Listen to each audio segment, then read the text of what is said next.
شروع اللہ کا نام لے کر جو بڑا مہربان نہایت رحم والا ہے۔ وہ بولے کہ کیا ہم تم کو مان لیں جبکہ تمہارے پیرو تو رذیل ترین لوگ ہوئے ہیں؟ نوح نے کہا مجھے کیا معلوم کہ وہ کیا کرتے ہیں، ان کا حساب اعمال میرے پروردگار کے ذمے ہے، کاش تم سمجھو۔ اور میں مومنوں کو نکال دینے والا نہیں ہوں، میں تو فقط صاف صاف خبردار کرنے والا ہوں۔ انہوں نے کہا کہ نوح اگر تم باز نہ آؤ گے تو سنسار کر دیے جاؤ گے۔ نوح نے کہا کہ پروردگار میری قوم نے تو مجھے جھٹلا دیا، سو تو میرے اور ان کے درمیان ایک کھلا فیصلہ کر دے اور مجھے اور جو مومن میرے ساتھ ہیں ان کو بچا لے۔ بس ہم نے ان کو اور جو ان کے ساتھ بھری ہوئی کشتی میں سوار تھے ان کو بچا لیا، پھر اس کے بعد ہم نے باقی لوگوں کو ڈبو دیا۔ بے شک اس میں نشانی ہے اور ان میں اکثر ایمان لانے والے نہیں تھے، اور تمہارا پروردگار تو غالب ہے، مہربان ہے۔ قوم عاد نے بھی پیغمبروں کو جھٹلایا۔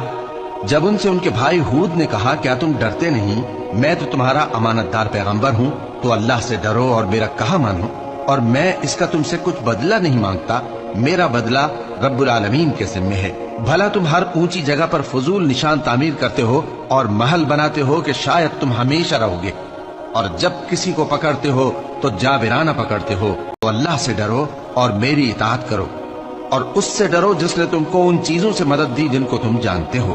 اس نے تمہیں مویشیوں اور بیٹوں سے مدد دی اور باغوں اور چشموں سے۔ مجھ کو تمہارے بارے میں بڑے سخت دن کے عذاب کا خوف ہے۔ وہ کہنے لگے کہ تم ہمیں خواہ نصیحت کرو یا نہ کرو، ہمارے لیے یکساں ہے، یہ تو اگلوں ہی کی عادت ہے اور ہم پر کوئی عذاب نہیں آئے گا۔ تو انہوں نے ہود کو جھٹلایا، سو ہم نے ان کو ہلاک کر ڈالا۔ بے شک اس میں نشانی ہے اور ان میں اکثر ایمان لانے والے نہیں تھے، اور تمہارا پروردگار تو غالب ہے، مہربان ہے۔ قوم سمود نے بھی پیغمبروں کو جھٹلایا۔ جب ان سے ان کے بھائی صالح نے کہا کہ تم ڈرتے کیوں نہیں، میں تو تمہارا امانت دار پیغمبر ہوں، تو اللہ سے ڈرو اور میرا کہا مانو، اور میں اس کا تم سے بدلہ نہیں مانگتا، میرا بدلہ رب العالمین کے ذمے ہے۔ کیا جو چیزیں تمہیں یہاں میسر ہیں ان میں تم یوں ہی بے خوف چھوڑ دیے جاؤ گے؟ یعنی باغ اور چشمے اور کھیتیاں اور کھجوریں جن کے خوشے لطیف و نازک ہوتی ہیں، اور پہاڑوں میں تراش تراش کر پرتکلف گھر بناتے ہو، تو اللہ سے ڈرو اور میرے کہے پر چلو۔